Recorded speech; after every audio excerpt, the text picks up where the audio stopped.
Face à tellement de catastrophes, face à tellement d'accidents, majeurs comme domestiques, aujourd'hui l'Union nationale des gestes qui sauvent, et en ma qualité de président de l'Union nationale des gestes qui sauvent, mais accompagné bien évidemment de l'ensemble de mes adhérents et de tout le bureau, je veux vous présenter aujourd'hui la trousse de secours, voilà, que vous retrouvez sur notre site internet, blog, que gère le pôle communication, dont je remercie le travail.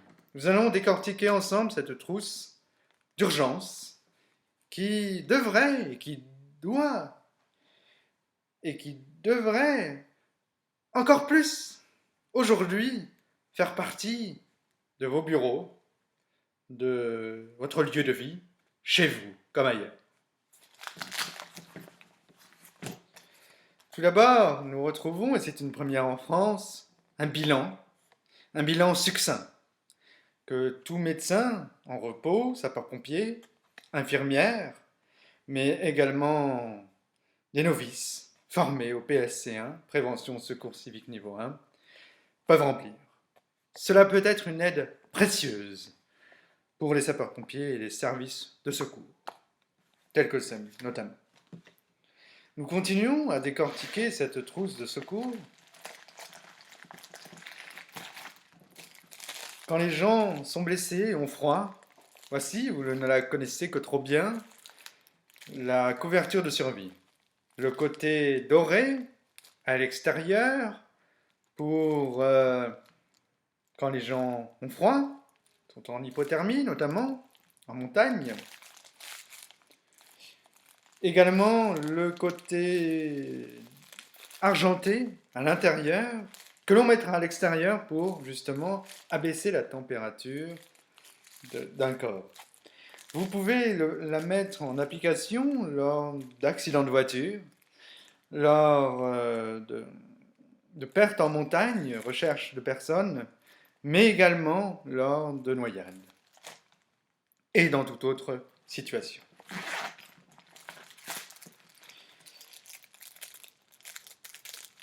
Un ciseau, une pince à épiler sont des outils qu'on utilisera après recommandation des services de secours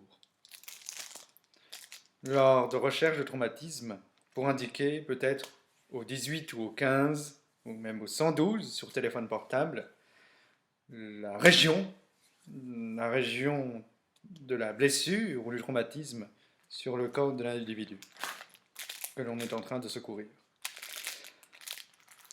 Des gants, très importants pour éviter les accidents d'exposition au sang et aux infections. Une bande pour éventuellement faire un pansement. La trousse de secours peut être complétée par d'autres bandes. Enfin, des compresses stériles qui servent lors de petites hémorragies. La trousse peut être complétée par d'autres bandes plus grandes et plus nombreuses. Également des solutions, des serviettes imprégnées pour calmer ici une coupure désinfectée. Ici, une serviette refroidissante pour les brûlures et ici pour les coups.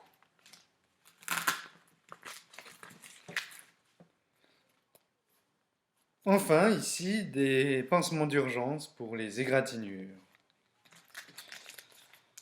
Voilà, nous avons parcouru l'ensemble de cette trousse de secours. Je vous la recommande. L'Union nationale des gestes qui sauvent, dans très peu de temps, équipera ses adhérents, mais également équipera les futurs adhérents qui nous rejoindront. J'en fais la demande auprès du bureau, mais également lors de stands dans différentes villes de France. Vous nous retrouverez et vous aurez l'occasion de parcourir de nouveau avec nous cette trousse de secours et nous aurons peut-être la chance de vous en offrir une pour que vous repartiez avec. Je remercie le pôle communication qui m'a permis de m'exprimer aujourd'hui, de Nîmes, département du Gard, mais également l'ensemble des adhérents qui nous ont rejoints ces dernières années.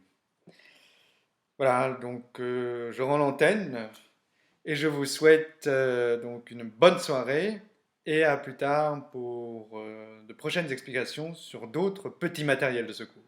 Je vous remercie.